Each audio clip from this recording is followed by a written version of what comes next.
The tiny creature shouldn't have survived. Not in the scorching desert heat of Syria, not amid the rubble of a village that had been reduced to ash and memory, and certainly not after what it had witnessed. But there it was, limping on three good legs, its fourth hanging uselessly at an awkward angle. Following Lieutenant Commander Sarah Mitchell with the determination of a soldier who refuses to leave a comrade behind. She tried to ignore it. She had trained for years to compartmentalize emotion, to focus on the mission, to never let sentiment cloud judgment in a combat zone.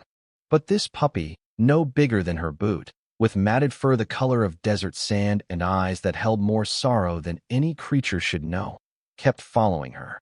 It followed her through the abandoned streets. It followed her past the bodies she pretended not to see.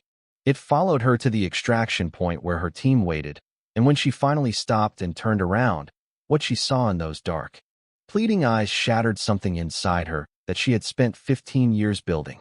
The puppy wasn't just asking for food or water. It was asking for something far more profound. It was asking to matter to someone, to belong somewhere, to survive in a world that had tried so hard to destroy it. And in that moment, Sarah Mitchell realized she wasn't looking at a stray dog. She was looking at herself. What would you do if saving one small life meant risking everything you had worked for? What would you sacrifice to honor a promise made in the dust and blood of a war zone? The answer Sarah gave that day would change the course of her career, her heart, and her understanding of what it truly means to be a warrior. But first, you need to understand how she got there, and why this broken puppy would become the most important mission of her life. Lieutenant Commander Sarah Mitchell had never imagined herself becoming a Navy SEAL.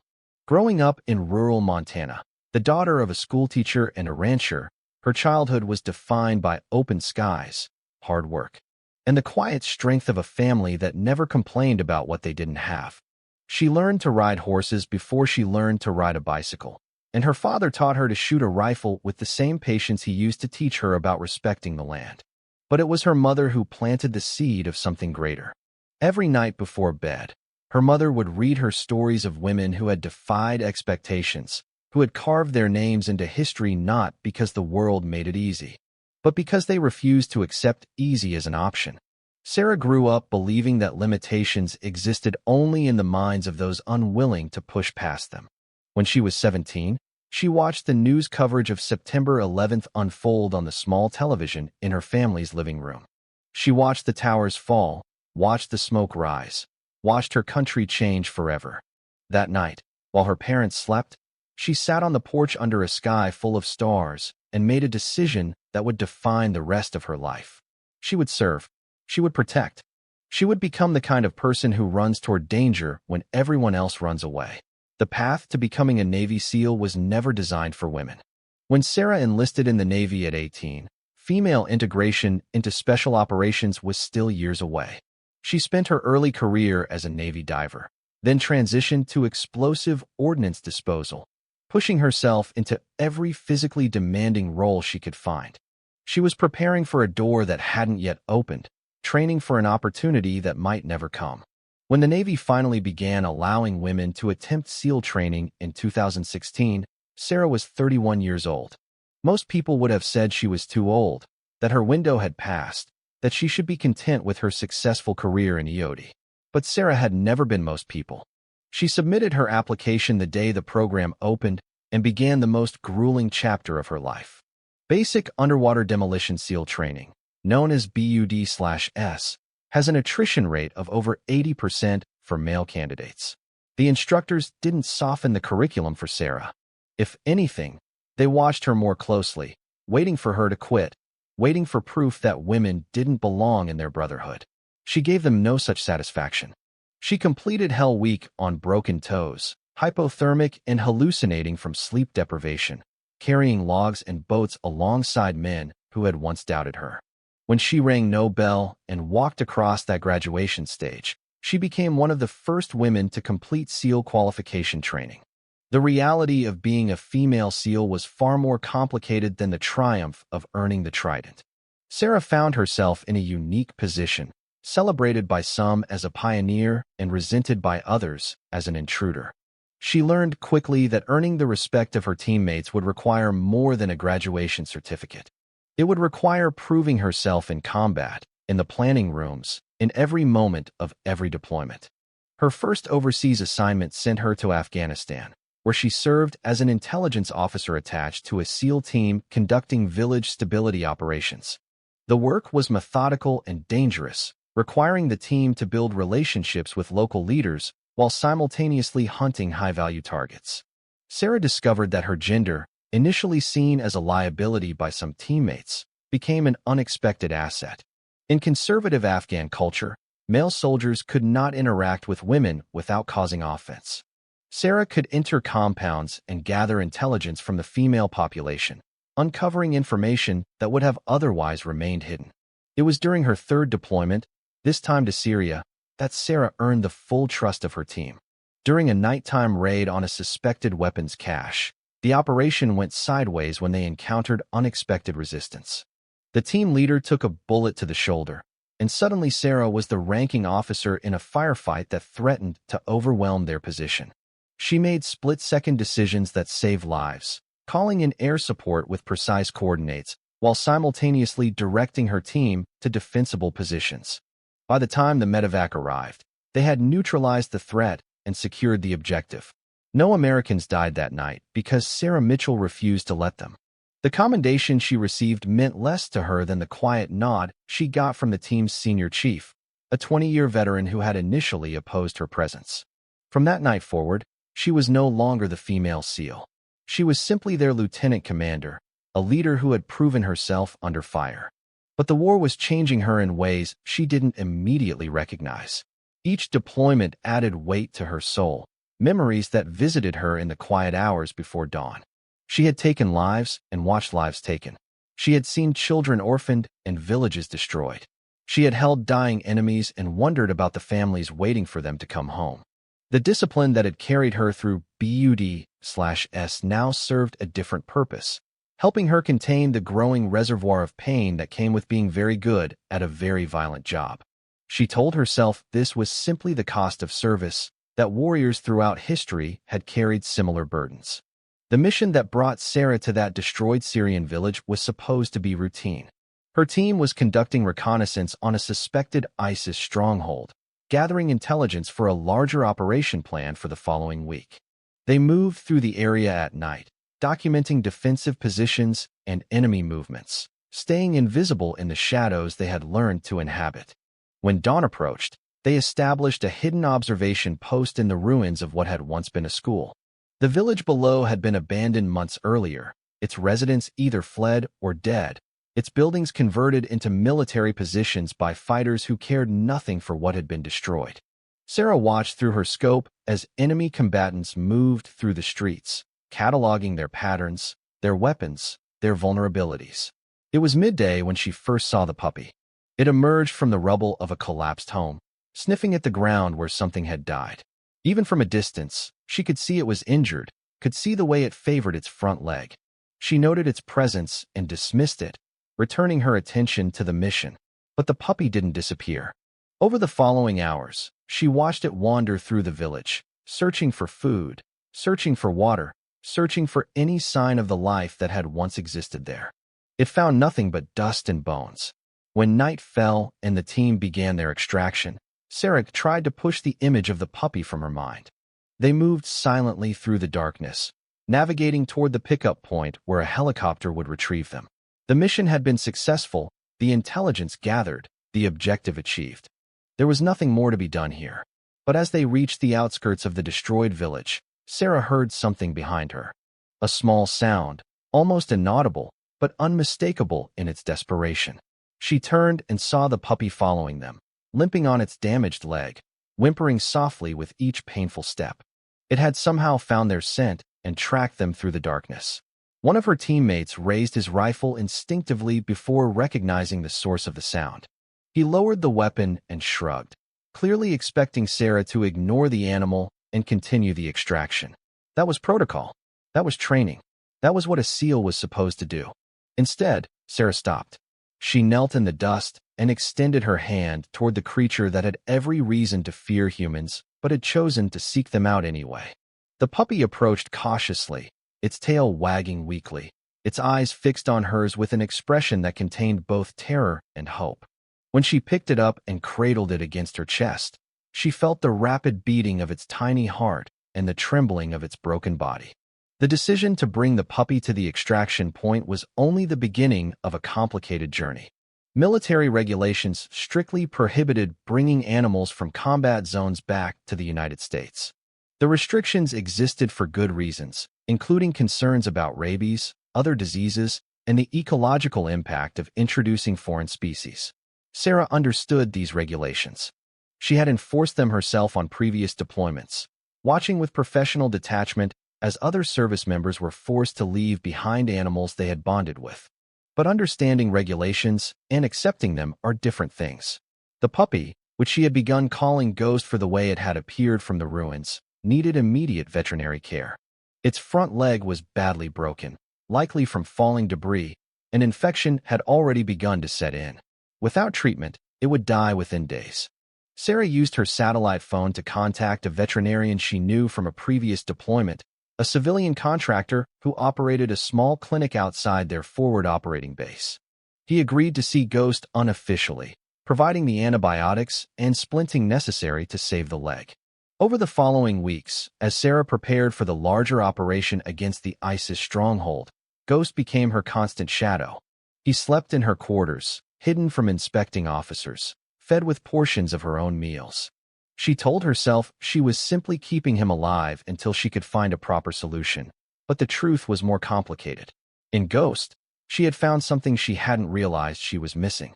The puppy didn't care about her rank, her commendations, or her historic achievements. He cared only that she was kind to him, that she fed him, that she provided safety in a world that had shown him only cruelty. And in caring for him, Sarah found herself reconnecting with a part of herself that combat had slowly eroded. She laughed for the first time in months when Ghost chased his own tail in circles. She felt genuine joy when his leg healed enough for him to run without limping. She experienced love that asked nothing in return except presence and attention. Her teammates noticed the change in her. The lieutenant commander who had carried herself with iron discipline now smiled more often, seemed more present in conversations, more patient with mistakes. They never reported her violation of regulations.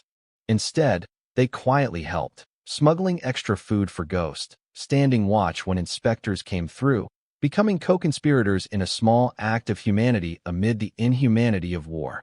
The senior chief, the same man who had once opposed Sarah's presence in their brotherhood, became Ghost's most devoted protector. He had his own reasons, memories of an Iraqi boy he couldn't save, a face that visited him every night. In helping Sarah protect this puppy, he found a small measure of redemption. The team that had been forged in combat now found itself bound by something equally powerful, by the shared commitment to preserve one innocent life in a theater of endless death. The operation against the ISIS stronghold was set for a moonless night in October. Sarah's reconnaissance had provided detailed intelligence about enemy positions, patrol routes, and defensive capabilities. Multiple SEAL teams would assault simultaneously from different directions, overwhelming the defenders before they could mount organized resistance. Ghost would remain at the forward operating base, locked in Sarah's quarters with enough food and water for several days. She knelt before him on the night of the operation, looking into eyes that seemed to understand more than any animal should. She promised him she would come back, speaking the words aloud as if making a sacred vow. The first indication that something was wrong came 2 hours into the operation. One of the assault teams encountered a minefield that hadn't appeared in any intelligence, losing 2 members before they could retreat.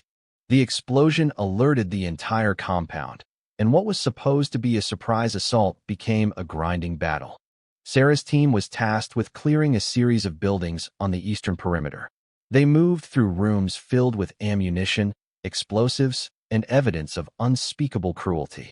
In one basement, they found cells where prisoners had been held, the walls marked with desperate messages in multiple languages.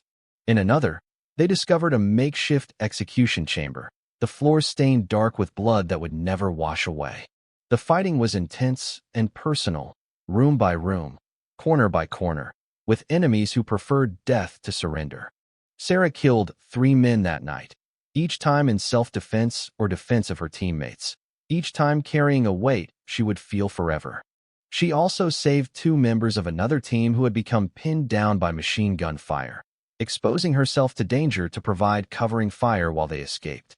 When dawn broke and the compound was finally secured, the cost became clear. 7 Americans had died in the operation, including the senior chief who had protected Ghost with such devotion. He had taken a bullet meant for a younger team member, dying instantly, his last act one of sacrifice that surprised no one who knew him.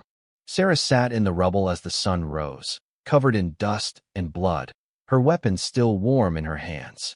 She had survived another combat operation. She had contributed to the destruction of a terrorist stronghold. She had done everything her country had asked of her. And she had never felt more empty, more broken, more uncertain about the path she had chosen. The helicopter that arrived to extract her team also brought news that shattered what remained of her composure. A rocket attack on the forward operating base during the night had damaged several buildings. Her quarters had been among them. The flight back to base was the longest of Sarah's life. She sat in silence while her teammates processed their own grief and exhaustion, her mind fixed on a single question she couldn't bring herself to ask.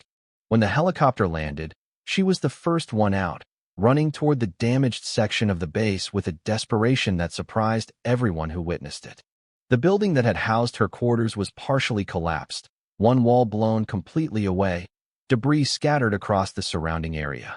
She searched through the wreckage with her bare hands, calling Ghost's name, ignoring the concerned voices of soldiers who tried to pull her away. She found him nearly an hour later, buried beneath her collapsed bunk. He was unconscious, his breathing shallow, his body covered in dust. But he was alive. The base veterinarian who had initially treated Ghost worked through the night to stabilize him. He had internal injuries that required surgery, a punctured lung that needed drainage, and trauma that would take months to fully assess. Sarah stayed by his side through all of it, refusing to leave even when ordered to report for debriefing. Her commanding officer, a battle-hardened captain who had seen everything war could offer, eventually came to her instead. He stood in the doorway of the veterinary clinic and watched his lieutenant commander cradling a broken puppy, tears streaming down a face that had never shown weakness in his presence. He should have reprimanded her for violating regulations, for prioritizing an animal over her duties, for the emotional display that contradicted everything SEALs were supposed to represent.